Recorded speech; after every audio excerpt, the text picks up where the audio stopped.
Hello, this is Helena Holmes. So here I am with the Kraken, the painting. So you can see this part here. Sorry about that. Don't know if you can see the painting very well. This part represents America, Donald Trump's tower, sorry. But also the destruction with the monster coming out of the water. And I did this painting just using my hands. It's a mediumship skill, in fact. You know some of my paintings that you've seen in art exhibitions. I think that artists communicate with the spirits of other artists, with God, the creator. I think that we are all inside of God. I don't know how to explain that too much, but art is something very spiritual. When you create with the permission of God, the creator. So you have to believe in that to experience it. And I do when I paint. Sometimes I can see in my paintings things which are going to happen when I read them. At the moment, I am working a lot on themes which are about the meaning of life, being grateful to God. You know that I believe in God. Being humble. And here I think there is some form of humility in this painting. I explain why. Because even though you have those towers very powerful, you see that they are going to collapse. And they are going to collapse by the power of God. And what we have now with the coronavirus is exactly the same thing. Because I believe in rapture. I believe in the end of time. I believe that God is telling us something at the moment. I believe that all this racism, outrageous, is going to stop for good, because God has seen everything. He lives inside your soul. That's why as I was telling you, some of you a little earlier in the conference that we had, God lives inside your soul. Everything from God is inside your soul because He created you. He created the earth. So when you pray, when you respect God, you have His mark inside of you. Some of us, of course, they have the mark of the beast because they do only bad things and they rely on Lucifer, Satan. But I'm talking to you, good people, because this time is very tough.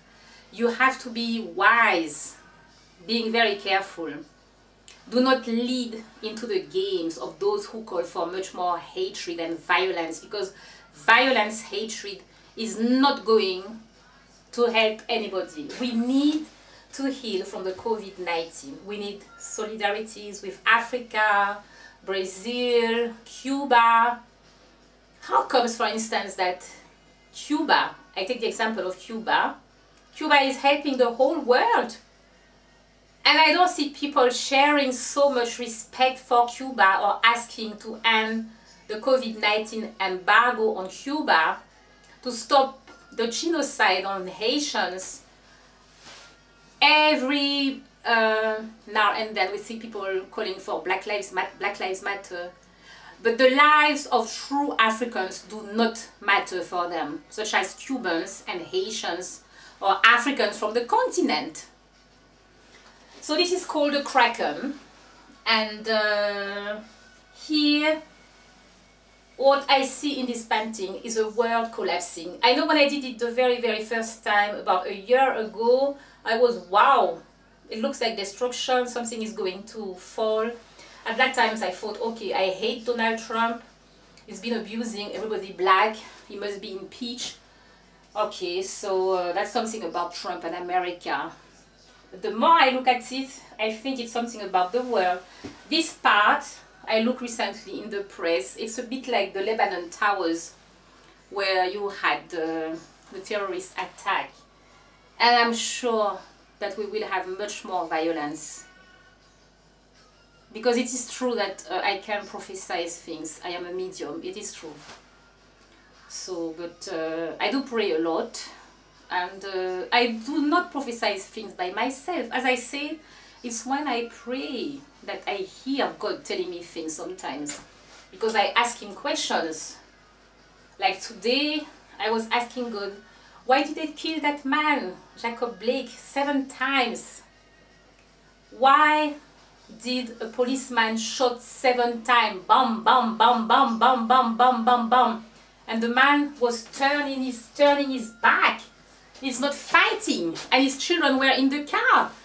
And then, while I was praying, I thought, Jesus had 7 wounds. He was hurt 7 times. And this really made me cry for hours when I was doing my prayers. Because that's when you realize that the devil, Satan, exists.